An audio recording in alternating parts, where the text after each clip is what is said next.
let's talk a little bit about the TNA Destination X pay-per-view. And I'm the only one doing this segment because Kerbin didn't watch it, so I kind of just gave him this segment off.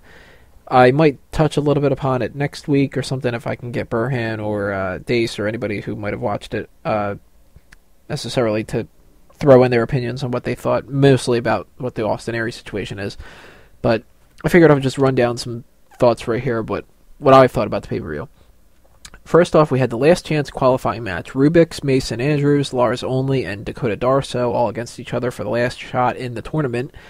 I didn't know much about these people, and I ended up actually kind of rooting for Darsow. But the crowd seemed to be more into Rubix. Winner ended up being Mason Andrews. Decent match. I probably would have started off the whole pay-per-view with a normal tournament match just to kind of space things out a little bit. But they immediately went into another tournament match with Mason Andrews against Kid Kash. And I was sitting there thinking to myself, all right, Kid Kash is going to lose this. He did. Mason Andrews wins via pinfall. Not too bad. Makes sense to have Mason Andrews get that kind of a win over Kid Kash. Kid Kash doesn't necessarily need to be in the Ultimate X match. Mason Andrews, that helps his career out a whole lot in the process by doing that, even if he doesn't necessarily win.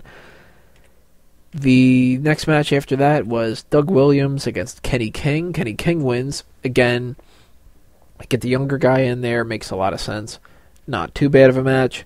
Sonjay Dutt against Rashad Cameron. That was Sonjay Dutt. And the last move of the match, which was what Sonjay Dutt won with, the double foot stomp, twirl, moonsault kind of a move that he did. I don't know what he necessarily calls it. That, I think, was the best part of the entire match. It was getting a little tiring watching the same kind of X Division matches, one after another. So at this point, I really wanted to see something a little bit different. Maybe a hardcore match, maybe just a knockouts match, something like that. We had a little thing with Jesse Sorensen, who apparently is doing better. And he actually looked pretty good for somebody who's still in a neck brace. But considering, breaking your neck, it's really... That's really all you can wish for. He promised that by next year he would be cashing in the X Division Championship that he would take from Zema Ion, hoping that Zema Ion would take it in the Ultimate X match. He would take that from him, and then he would cash it in and become the TNA World Heavyweight Champion.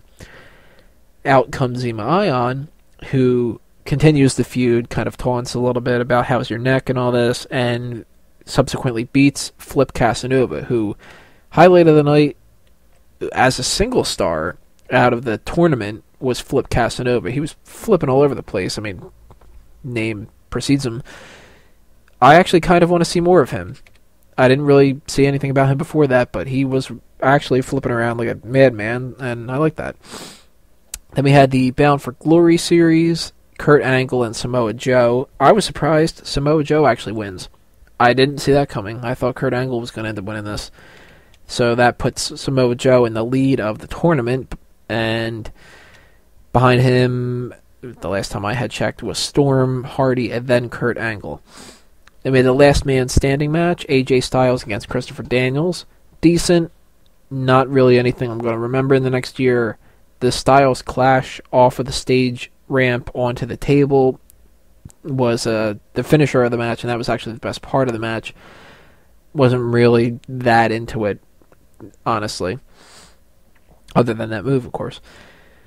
That leads us to the X Division Championship Ultimate X Tournament Finale. Mason Andrews, Zema Ion, Kenny King, and Sonjay Dutt. Zema Ion ends up winning the title. Again, not really bad, not really great, decent. Held my attention. Not going to remember much about it other than the fact that Zema Ion won. And finally, the TNA World Heavyweight Championship match, Bobby Roode against Austin Aries. I went into this match 100% positive that Austin Aries was not going to win the match. I thought Bobby Roode wins this through some kind of a cheating method. Austin Aries gets put over but doesn't necessarily win the title. Maybe they have another match on Impact or another pay-per-view or something like that, but I thought there's no shot whatsoever that they're going to put Austin Aries as the champion. And lo and behold, Austin Aries wins via pinfall. Good match between the two of them. I expected that to happen. They're two of my favorite, if not my two favorite people in TNA right now. So I really would like to see another rematch between the two of them at the next pay-per-view. And I'm very concerned that TNA might not necessarily book Austin Aries correctly afterward, but just because I'm concerned about it doesn't mean that they actually will do it. They could do a great job with it. I didn't think that they were going to give it to Austin Aries, and that shows that they are noticing talent, because Bobby Roode and Austin Aries are the two people in the main event, as opposed to having Sting against Bobby Roode again, or, God forbid, the Aces of Eights, or whatever the hell they're called.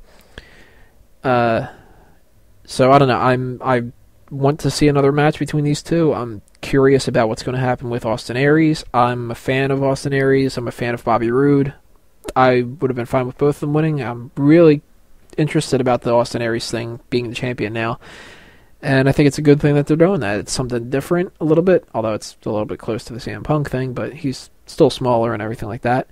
But Austin Aries hasn't been in the company that long, and he boosted himself to the X Division Championship, boosted himself up to the World Heavyweight Championship after that, and I don't know, maybe he's going to be one of the top people in the company for quite a while now, which I'm all for, considering how good he is.